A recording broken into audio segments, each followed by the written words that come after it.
All right, what's going on, you guys? It's your boy 3Stacks in this thing, baby, representing TKOG. And today I'm coming at you guys with my new Sky Striker list for this format. I am playing the Runick cards. When I saw the Runick cards, this was one of the first decks that I felt like what the Runick cards would do so well in. One of the things that I liked about them was like they were like consistency cards while also being going second cards, and like Sky Striker's cards are already multi-purpose in that regard, but like your starters are also going second cards because like most of your engine interacts with established boards. Like a lot of your cards don't work unless your opponent has something somewhere, whether it's like on the field or in the grave. And naturally, like your deck's just more consistent going second, and you don't really have a fear of bad matchups. Like the deck's engine's just naturally able to just navigate through established boards so well, and you trade so good with like one-for-one interactions where like you're setting up like a Widow for a negate or a Shark for a tier play, and just having cards like Kagari and Ray and Shiz to just recuperate the advantage that you lost in those interactions has always been one of like the things that strikers thrive in. It's one of the only things this deck really has going for itself is its ability to break boards and when just systematically, navigating through these boards, and a lot of the interactions are one-for-ones, and then just resolving power plays like Engage and Kagari and Shiz and just getting the advantage back and putting your opponent in a position where like if they can't keep up with your resources that you're able to just recur every turn, they lose, or you just use their cards against them and kill them with their cards, Like Widow and Shark are infamous for doing that. I mean, I have so many crazy stories with like using a ABC Dragon Buster more than the ABC player did, looping Herald of the Arclight, using my opponent's Theory on Regulus against him. Even now, people are summoning such amazing cards. Like the tier matchup has so many good cards that I love using with Shark Cannon, and like it really does feel like you're playing totally awesome the deck when you think about it. It's such a great archetype. It's so fun. It really does reward technical play. It's not the easiest to pilot, and it really does feel like you're doing yourself a disservice for playing this when there's so many better options. But where it does shine is its archetype specific cards are so diverse, and there's so much utility in the toolbox that it has that it gets so much coverage that a lot of things that people have to side deck for, this deck does not have to side deck for them. Its engine already has searchable outs to everything like Mystic Mine and Floodgates and Skill Drains and you name it. And the Runick cards are just like starters / consistency cards that also help me going second with breaking boards. So they mesh so well with the strikers because you really need draw power because, like we all know, no Ray, no play, and it really hurts my ball sacks. Like every striker player's experience not drawing Ray. So even when you max out your wasted Ray and play like a couple of Prosperities, you'll still find yourself not drawing enough Sky Engine. So the Runick cards really help with just giving me that draw power every turn and just really cranking up the aspect that Sky already has, which is just the sheer ability to just out-resource people naturally and forcing them to play at a pace that you decide. You kind of just control the tempo with this deck, and you really don't care about what matchup you're playing against. Like Spell Cancel and Eradicator are just not popular right now. Most lips are not even optimal enough to like incorporate those into their deck anyways. So this deck's just in a good spot in my opinion. I just really like it. So this is Sky Runick, you guys. If you haven't done so already, definitely consider subscribing to the channel. Leave a like if you liked the video. Leave a dislike if you didn't. And if you are sub, make sure you click the notification bell. And even further, if you guys want to join the Discord, check the description box. I have copy-pasted links to my Discord and even my Patreon. If those are things that you guys are interested in supporting the channel or just making the community grow. So let's do it, baby.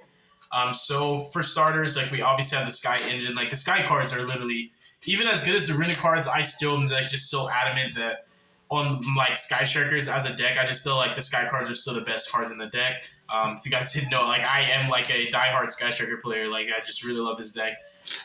3 copies of Ray. Ray is my baby. Linkage is coming out. I just don't know when, and this deck just gets a consistency boost. It's not a huge thing. It's just like 3 more ways to Ray when you really think about it. So it really helps out the deck a lot. But right now, I've been firm on 3 Ray, 3 Rose, like ever since Rose came out. I've never played any less than 3. It baffles me that people play less because like the biggest issue with this deck is not drawing away to Ray, and like for you to not maximize your chances on that is just baffling because like when you think about it, you literally only have 9 starters, and then I'll see people cut 2, and now you only have 7 starters, and it's like your deck inherently is less consistent. And sure, you can play 20 hand traps, and you can really stabilize game, like you can really stabilize game states and just simplify it to the point where like you're just at top deck wars, and if you just draw away Ray, you win. But I just feel like consistency is key, and you got to value your ability to play more than your ability to deny your opponent to be able to play, because like you don't really care about what your opponent's doing, whether they're on flu, whether they're on, like tier or runic or anything like that. Like you have a way to deal with every single archetype right now and every single established board. All you have to do is modify your list, and that's another beautiful thing about this deck. Sky is so adaptable that no matter what format, it's able to thrive because it has so many ways to incorporate non-engine. There's so much flexibility in this terms of space, and there's even Sky cards that aren't good right now that are actually going to be good in the upcoming format. So it's so well-rounded. So we have our 9 ways to Ray. And like we're seeing engage a lot more at this list when I've been testing against branded a lot, and it's just been really, really good. Like the draw power that the Runick cards give you, just increasing your odds of seeing your power plays. I'm playing 1 Area 0, and I'm still on Set and Terra. Now with set rotation, this is like godly in this deck. It's kind of like when we were playing True Draco Sky Strikers, right? But like now, like if you open Tip plus set rotation, it's like a beautiful combo because you can set and give yourself the Runick Field spell, give your opponent Area 0, then you activate your Runick Field spell, then you tip for destruction, pop the Area 0 you give your opponent, banish 4, summon Ray, and it's like you go Chainlink 1 Runick Field spell, Chainlink 2 Area 0, summon Ray, draw 2, and then like Ray into whatever you need to go into, like whether it's like a Shiz play or if you Kagari, if you had like a Sky card that you wanted to add back. Like it's just so plus just off of 2 cards. Like I know it's wonky because set rotation's a 1-up, but it's such a broken power play. Like it's one of the main reasons why I feel like set rotation's still good in this list. If not, it's not that great. But like honestly, like even cards like Afterburner help you to pop the Area 0 you give to your opponent. So these are all of like your starters for your Sky engine. The Runick cards, like every Runick spell is a Runick starter because they all can summon just Hugin and just get the field spell. 1 copy of Multi. Multi is actually really, really, really, really good right now on this list because there are times when you're stuck with Runicks in your extra monster zone. Because like I just don't play that many links to solve that problem. I was thinking about playing like every Charmer, but like you will have those issues where you need to area or multi away your fusions just so that you can like go into another striker link. Because I only played 1 copy of Zeke, and like you're only making dark if you have Ray, and that's one of the reasons why I was playing Lina. Because like if you have Rose plus Hugin, then you can just go into like Lina. Even instances where like when I was playing Nib, which I took Nib out, but I was playing like Nib and Gamma at one point, and I would just like be able to summon Lina and crash and search a Rose. It was nice, but like extra deck space. And so like multi-role is really important. Obviously, it's just like a god card. Like this card is so broken, like it just doesn't make sense. People do not respect it to the point where like Sky Striker players won't play this card. There's no reason to not play it, even if it's a 1-up that you think makes your deck less consistent. It just gives you like infinite grind game. It's a power play. You start your turn off with protection, and like multi-role with the Runick cards is more gross than just like Runick cards by themselves. Like multi-role makes the Runick cards just way too broken because there's just no counterplay. And I played 3 copies of Widow. And this format, as crazy as it looks and as crazy as it sounds, I'm actually playing 3 copies of Shark. Shark's been very, very good to me. This is like one of your main tools that allows you to pretty much like play the game in a different way because like your engine can only do so much, right? But like with Shark, it allows you to do everything your opponent can do. So it's like the ability to take cards like Kaleido Heart to spin your opponent's cards back, taking their Rune Kalos just to like negate a tier effect and send the Rune Kalos to clear your main monster zone. And you can like loop the Shark, and like in the tier matchup, Shark Cannon not only stops their plays on their turn and on your turn, but also allows you to summon their fusions back to use them to break your opponent's board and just clear them off. Shark's just been so good, even in the Runick matchup. Like, in the Runick Sprite matchup, like Shark's just been a godsend. It's been incredible. People are still summoning Totally Awesome. This card's just broken. It really, really is. It's just like it's a game-breaking card in my opinion. It's my favorite Sky Striker spell, and I think Shark Cannon for me wins more games than Widow. Even it wins more games than the Runick cards. Some people scoop just from me Shark looping stuff. Like, even if I'm just, like, clearing off the Raw Disciple, like, and, like, Shark Cannoning back the Raw and just, like, locking them out, looping Scythe. I mean, there's just so many applications where Shark it definitively kind of stands out as the most diverse card the Sky Striker archetype has to offer. And it just really, really wins more games for me than even Widow does. Like, I get to keep the card. I might not be able to attack with it, but taking my opponent's boss monsters and just using them to just trade, using their card to trade with more of their cards is just so broken. I'm still in one after. And then now we're going to get into the Runick cards. So, like, we're playing 3 copies of Tip. Tip is just disgusting, you guys. Tip is so good. We're also playing 3 copies of Freezing. So, like, this is, like, your poor man's, Widow Anchor. But, like, don't get me wrong, like, Widow Anchor is crazy. But, like, obviously 6 Widow Anchors is better. And then you obviously have, like, your poor man's Afterburner.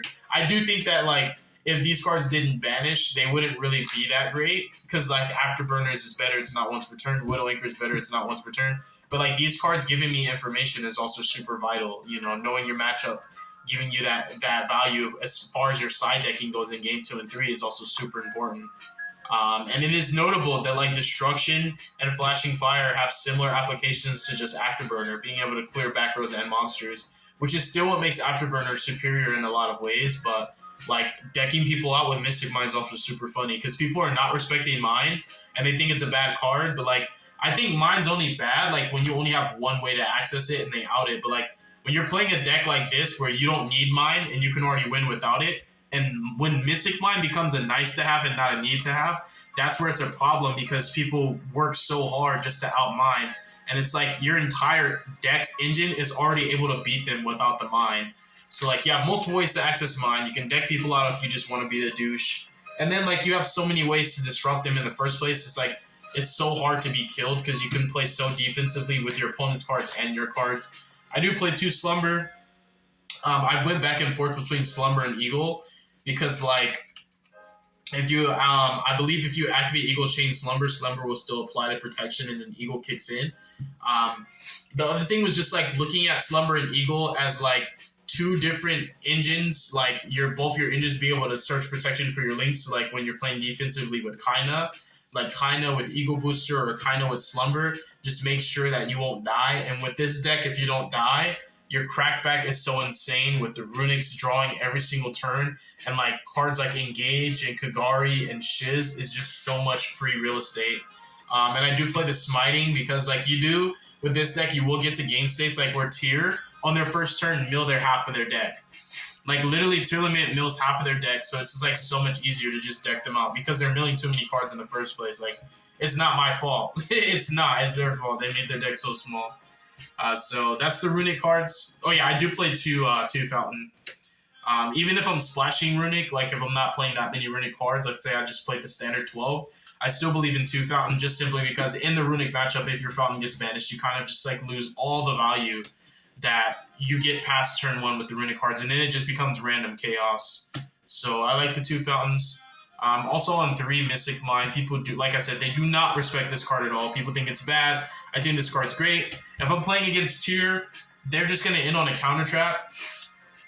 Most of the time they freaking mill Heartbeat, and even if they activate it, it just shuffles my mind back. So one way or another, I'm just going to mine them. Like, their counter trap's going to negate this, right? I have 3 mines, and I believe the counter trap even negates and shuffles as well. And Heartbeat's also, if I'm not mistaken, shuffles. So, like, Tears doesn't actually have a way to, like, out mine, like, unless they are playing the trap, the draw trap that lets them clear their monsters until they have none. Which when you really think about it, people, like, sleep on that about mine. They're like, oh, we could be outed. People could play around mine. Bro, I welcome you to break your whole board for me just so you can out mine. So you just did my job for me. So now on end phase, you're going to let my mine die, and I'm just going to kill you because, like, you broke your whole board for free. Like, you did my job for me. Like, all I have to worry about now is your follow-up, and I have Shark Cannons through the wazoo. I have Widows. I have everything to stop you from reestablishing. So this is more of a tempo card. People look at this as like, oh, if you're not decking people out with it, it's bad. That's not how it is, especially in Sky Strikers. This is totally a tempo card. It's a defensive card. It's just here to insulate a lot of cards that would stop your, like, 1 starter that you draw or your 1 or 2 engine cards. It just allows you to freely play and pick your opponent's board apart, and you can even do cute stuff with Zeke via mine, cute stuff with multi-roll via mine. It's so good. Like, you could deck out or you can just use it as a defensive card. There's no shame in it, like, at all. It's a very, very powerful card, and people are not respecting it right now. And I only have 1 talent, so I'm only playing 1. The talent is what makes this a 41 card deck. If I had 3 talents, I would definitely just, like, cut a mine and cut a slumber. and then just like play the 3 talents as is. I even thought about just doing like 2 mine and then like a metaverse, but I really didn't like want to even go through the trouble of like looking for a metaverse because I felt like it wouldn't change that much. It's only just like that niche interaction where like they outmine on your turn and you can just like metaverse them again. And it is funny and people do get mad and they'll, they're gonna talk their trash. People are always gonna hate on this card, but it is what it is. Super Poly's great. Lava Golem's great. Mystic Mine's great. Like these cards are good and people really need to respect them and play around them. They've been out too long for people to be still sitting here talking about them. Like there's no way to counterplay. For the extra deck, we have 3 copies of Kagari, 3 copies of Shiz, just 1 Hayate. With like the Runick cards, you're activating them a lot, and there's like a way where you can summon Hayate, go to battle phase, and then activate your Runick cards in battle phase. But like with this list, the Hayate just doesn't come up that much. Like you're just gonna resolve it once, and after that, you're just not gonna need it anymore. Like you're really not. Like it's just this list is just so much more consistent than Pure Sky is right now. And I think that when Linkage comes out, I'm still going to play the Runick cards. I'm just going to tone down on them. But I just feel like Sky Runick, until people start playing like Spell Cancel and all that stuff again, like Sky Runick is just in a better position than like Sky Hand Traps because like you're 1-for-1 with hand traps to prevent boards from happening when Sky is always just designed to break boards in the first place. This deck is not meant to prevent a board. Like your cards are designed to break boards. Like you don't care about letting your opponent play solitaire. You'd rather break the board than prevent it from happening playing Sky. You will just be able to use your cards in a better purpose that way. So your 1-for-1s are spell cards which load your grave, which give your Sky cards more value, as opposed to hand traps, which don't actually benefit you. They only hinder your opponent and sometimes just prevent inevitable things. Then we have 1 Kaina and 1 Zeke. That's it for the Skies. We have Dark. Dark and Lina are like very, very clutch in this deck, and I do go back and forth, but Dark is the one that's never going to change. I just love using my opponent's cards against him. We are playing Unicorn and my poor man's access code, because I was borrowing my access code for a very long time, and I gave it back to my friend Valente. So now I'm playing another poor man's access code in Boros Sword. Before it was Avermax, now it's Boros Sword, because like this card is like easier to make, because I was also just like, oh wait, yeah, that's right. Avermax, all of them have to be summoned from the extra deck. So like, this is easier to make with Shark Cannons, whereas like with Avermax, you have to like whittle links from the field, and like this card's easier to make in a pinch. And plus, you need that kill pressure. When you skip summoning battle phase, it's like time for your opponents to die at a certain point in the game. And these are like the only Runick fusions that I'd play. I side the level 3 just for time. Because like you don't always get access to Kaina, and you just want to make sure that you can win in time. But like 2 is just fine. This is all you need. And then the dog is really just there like to be able to deal with threats with the Runick cards, like to out back rows and floodgates, and also to just like at the field spell. If I slap an area or a mine over it, I want to like get my field spell back.